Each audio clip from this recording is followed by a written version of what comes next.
नमस्कार मैत्रिणींनो, मी अन्नपूर्णा किचनमध्ये पल्लवी तुमचं खूप खूप स्वागत करते आणि मी आज तुम्हाला दाखवणार आहे बीटचे पराठे। तर मी हे बीट स्वच्छ धुवून याला मिक्सरमध्ये बारीक करून घेतलेलं आहे। याला खूप पेस्ट करायची नाही आहे, बिना पाण्यानेच बारीक करायचं आहे। आणि आता आपण बघूया, मी आता इथे गव्हाचं पीठ घेतलेलं आहे, त्यामध्ये मी हे बारीक केलेले बीट ते घालते आहे।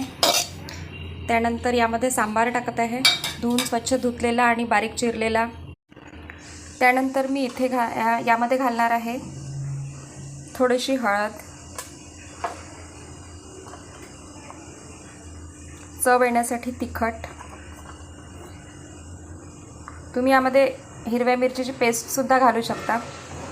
तर मी तिखट घालते कारण बीट थोडं गोड असतं ना, त्यामुळे। आणि मीठ घालते। त्यानंतर मी यामध्ये घालणार आहे ओवा, तीळ आणि जिरे। मैत्रिणींनो, यामध्ये मी थोडं दही पण घालणार आहे। तुम्हाला सांगितल्याप्रमाणे मी कोणतेही जे पराठे करते त्यामध्ये मी दही घालते, त्यामुळे पराठे सॉफ्ट होतात आणि खूप वेळ छान राहतात, चवही छान येते आणि त्याला तेलही कमी लागतं। कमी तेलामध्येही ते छान त्याला तेल सुटतं। तर तुम्ही दही नक्की यूज करा। आता हे पूर्ण मिश्रण आपण एकजीव करून घेऊया आणि याचा छान एक गोळा बनवूया। ज्याप्रमाणे आपण पराठे बनवतो तसं आपल्याला हे पूर्ण मिक्स करून घ्यायचं आहे। अशा पद्धतीने मी हे मिश्रण तयार केलेलं आहे। थोडंसं पाणी घालून याला छान मळून घेतलेलं आहे आणि यामध्ये मी तेलाचा थोडा हात घेऊन याचा छान एक गोळा तयार करून घेतलेला आहे। तर आता आपण याचे पराठे बनवूया। अशा पद्धतीने मी हे गोळे बनवून घेतले आहे। थोडीशी कणिक घेऊन मी याला असं लाटणार आहे, याचे पराठे बनवणार आहे। तर आपण याचे छान पराठे बनवून घेऊया।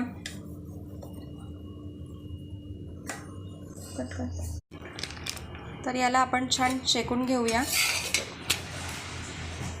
दोन्ही साईडने छान शेकल्यानंतर आपण याला तेल घालूया। हे बघा, पराठे इथे रेडी आहे, किती छान दिसतंय। आणि बीट आपल्या मुलांच्या आरोग्यासाठी, आपल्यासाठी, आपल्या शरीरातलं रक्त वाढवण्यासाठी खूप छान उपयोगी पडतं। त्यामुळे मुलं असे चिरलेले बीट खायला पाहत नाही, तर तुम्ही त्यांना या पद्धतीने बीटचे पराठे करून नक्की खाऊ घालू शकता।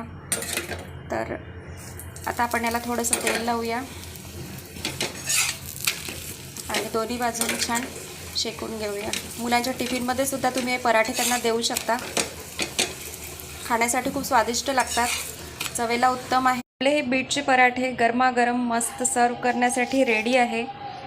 आणि तुम्हाला जर आवडले तर चॅनलला नक्की सबस्क्राईब करा, तुमचे अभिप्राय कळवा, कमेंट्स करा। थँक्यू।